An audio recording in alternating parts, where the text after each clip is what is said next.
Hello and welcome to The Top Story, a podcast with the headlines of the day from our correspondents around the world. I'm Qi Zhi. Coming up in this edition, US President Donald Trump has announced reciprocal tariffs on countries taxing US products. China and the United Kingdom are back at the negotiating table after years of diplomatic tensions.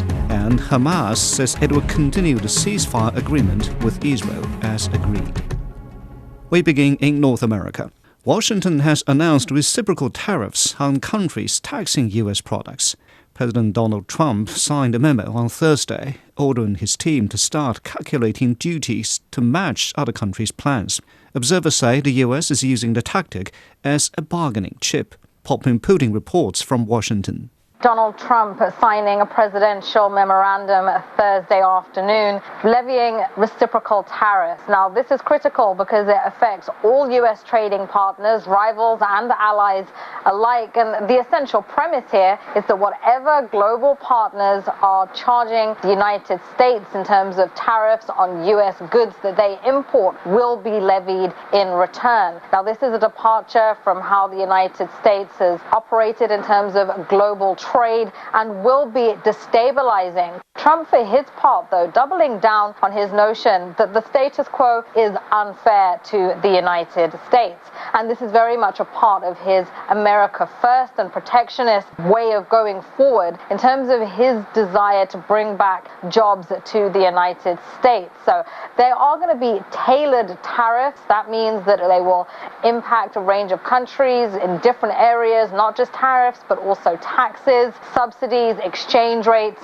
And if this goes ahead, this will be a real departure. And potentially, many partners may see this as an economic confrontation, but we can also expect a flurry of bilateral trade talks so that this is averted. There's no timeline on when these tariffs will actually be implemented, and that's why some observers wonder whether this is a bargaining chip for Trump. Of course, in his first administration, he did use tariffs as a bargaining chip. That was Putin in Washington. Meanwhile, American businesses and consumers are bracing for the possible shocks of increased tariffs. This follows the Trump administration's decision to lift import duties on aluminium products from 10 to 25% and eliminate steel and aluminium tariff exclusions. Analysts say the move will likely result in job losses and hurt economic growth across the U.S. Jim Spellman spoke to local politicians and business insiders to find out more.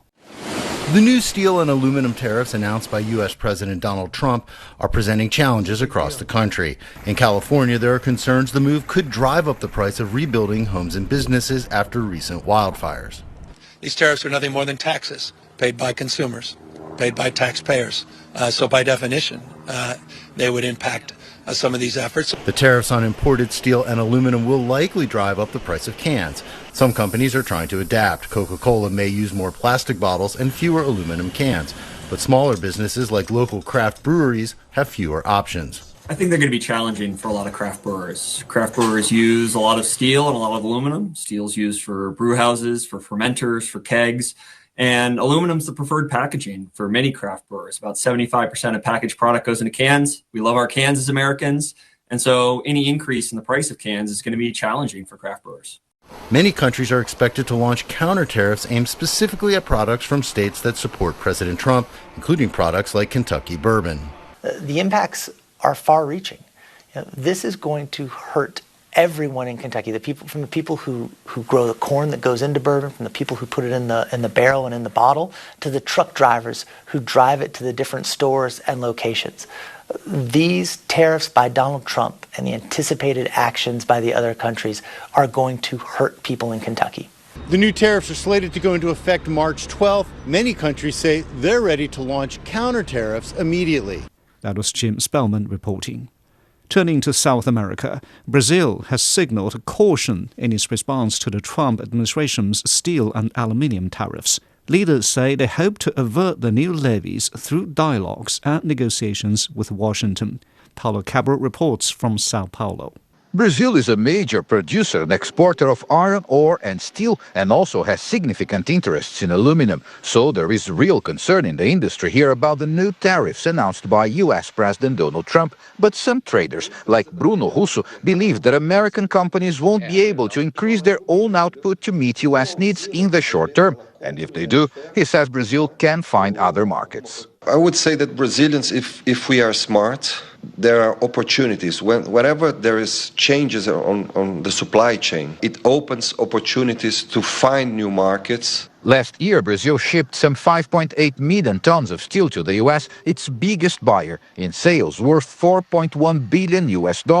That's almost two-thirds of the country's total steel exports. Brazil's aluminum exports are far less significant, totaling approximately $267 million globally in 2024, despite the country being a major exporter of bauxite, the primary ore used to produce aluminum. This local distributor of both metals says he's not too worried. If steel mills cut production and prices go up, his business revenue increases. But he also sees a potential upside if they divert products to the domestic market and drive prices down. In the long run, this could actually be good for the economy because prices will decrease and the market will adjust and adapt. On the other hand, in the short term, there might be a price hike due to uncertainty.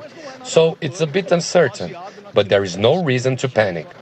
Despite a previous pledge from President Luiz Inácio Lula da Silva to counter any U.S. tariffs with Brazilian tariffs, sentiment has shifted a bit here. Government ministers, along with industry groups, now say they'd like to pursue a negotiated solution with Washington before the tariffs take effect on March 12th.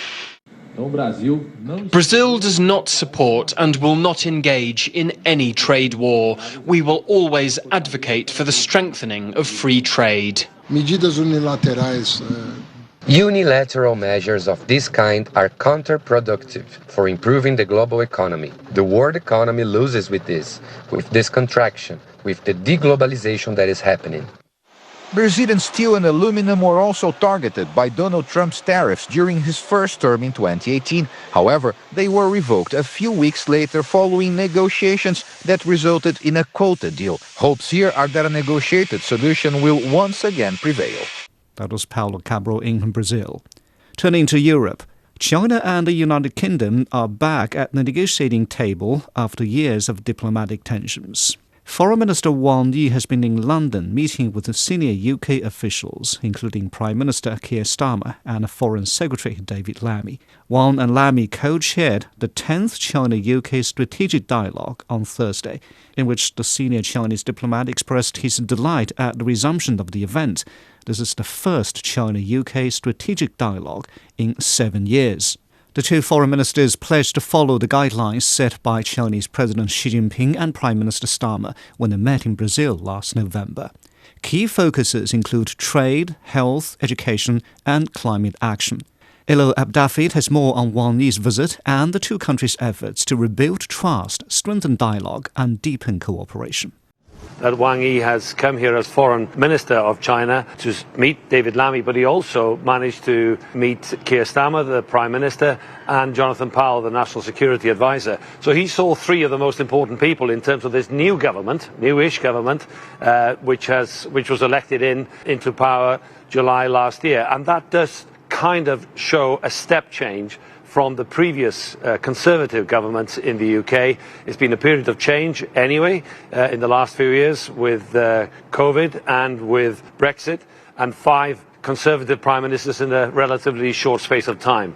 So now there's a reset and rebooting the relationship between the UK and China. And that's why Keir Starmer told Wang Yi why it was important to have a consistent and a respectful relationship between the two countries. They will focus, obviously, on what they actually agree on and what they can actually cooperate on. And that is definitely trade and business and the economy, but it also on climate and maybe on global trade as well as artificial intelligence. There's a lot that they do have in common, and they want to try and accentuate that. However, that may take some time because things have been quite strained. So that's the kind of reset in a very different world now that this UK government finds itself outside the European Union with a very different administration in the United States, and this is the new policy tentatively in terms of diplomacy by the UK. That was Ilo Abdafid in London. Staying in Europe, US Defense Secretary Pete Hegseth has called on NATO members to spend more on defense. During the NATO defense ministers' meeting in Brussels, Hegseth reiterated the Trump administration's demand that NATO members should increase defense spending to 5% of GDP. A senior U.S. official said the United States has not ruled out potential NATO membership for Ukraine. From Brussels, William Denslow sent this report. We've heard from Pete Hegseth, the US Secretary of Defense, who said essentially a day after saying that Donald Trump was the world's best negotiator, he said effectively much of the world is playing checkers, Donald Trump is playing chess. So very much backing the US president when it comes to his plans to find a peaceful, lasting resolution to Ukraine. Now this, the fact that Donald Trump had a conversation with Vladimir Putin has been met with plenty of skepticism, including from Ukraine's President Volodymyr Zelensky, despite Zelensky having a call with Donald Trump after that call with Vladimir Putin. Zelensky said effectively that he will not accept any kind of peace plan unless Kyiv is involved in it. That was a point reiterated by European allies here at NATO headquarters. Also, the notion touted by the Trump administration that Ukraine won't have a future within the military alliance, and calling effectively the 2014 return to Ukraine's borders as unrealistic. Well, European allies here have said that appeasement never works. Germany's defense minister also saying that these types of negotiating tools should be saved for the negotiating table and not to be discussed before we've even got to a point for talks to begin. Now, the benchmark set for NATO allies on defense spending is 2% of annual GDP. Pete Hegseth and the Trump administration says that is not enough. They say 3% isn't enough, 4% is enough. They say 5% is the target at a minimum. That was William Denslow in Brussels. Finally, to the Middle East. Hamas says it will continue the ceasefire agreement with Israel as agreed, including the hostage exchange under a specified timeline. The group says mediators from Egypt and Qatar have confirmed their commitment to addressing obstacles and closing gaps to ensure the ceasefire's implementation. Rami Al-Magari has more from Gaza. Hamas says that it is continuing its commitment to the ceasefire deal with Israel, and that on Saturday it will be able to release more Israeli hostages. That is based on a sort of a consensus or an agreement or understanding with the mediators in Qatar, in Doha. Yes, Qatar and the Qatari Egyptians have been involved in mediation in sort of talks with Hamas and Israel over continuation of the ceasefire deal, or to let the ceasefire deal hold. Hamas now agrees that it would resume the release of Israeli hostages. From the other part, Israeli media reports say that Israel has agreed to allow more aid into Gaza, particularly the mobile homes and tents that are desperately lacking in that territory because of the ruin of the destruction, widespread destruction in the Gaza Strip. Also, other items might include solar panels, electricity like batteries, and other heavy machinery for the municipalities here, for the civil defense crews in the territory to remove the rubble and pave the roads that have been totally battered by the Israeli army actions in the area. So we can say that the truce is holding. That's Rami Al-Magari reporting from Gaza. Meanwhile, Israel says it will resume military operations in Gaza if Hamas fails to release hostages this weekend. Israeli Prime Minister Benjamin Netanyahu's office also says heavy machinery will not be allowed to enter Gaza via the Rafah crossing with Egypt, even as footage showed trucks waiting at the border. Jonathan Regev reports from Tel Aviv. There's no response from Israel to this report that Hamas will continue with the ceasefire, simply because Israel views this as something that is between Hamas and the mediators. It was Hamas that put out this threat that the hostages will not be released on Saturday, and now Hamas saying again that they will be released. This is something that, according to Israel, it is just for Hamas to deal with, not with Israel itself, and that is why no comment. But we probably have seen a preview of what might be next week's crisis, and that is the issue of the heavy machinery. Hamas is saying that it has agreed to go back to the ceasefire and release hostages simply because Israel has agreed to provide and to allow the entry to the Gaza Strip of heavy machinery, heavy trucks and tractors, and images of these vehicles have already been presented as waiting on the Egyptian side of the Rafah crossing. The Israeli Prime Minister's office was very quick to issue a denial of these comments, saying that this has nothing to do with the agreement. The agreement says nothing about heavy machinery, and therefore Israel never agreed to that because that was never on the table. As it seems, we will see a release according to the agreement on Saturday, and we already have on the table the preview for what may be next week's crisis. It will really not be surprising to see a similar tension next week regarding the next phase of the release. For now, it seems this Saturday it will happen. That was Jonathan Regev in Tel Aviv.